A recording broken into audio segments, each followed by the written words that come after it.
How to log in Spotify. Let's see in this video.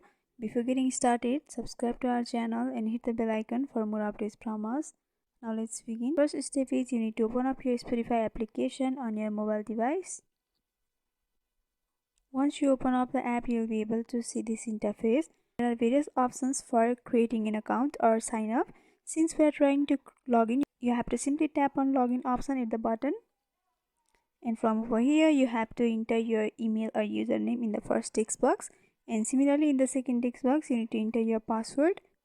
If you want to log in with your password, then you can go for login without password option, from where you have to enter your username and they will send you an email and you have to log into your account without entering password. You can go back and enter your email and password over here. Once you are done, simply go for login option.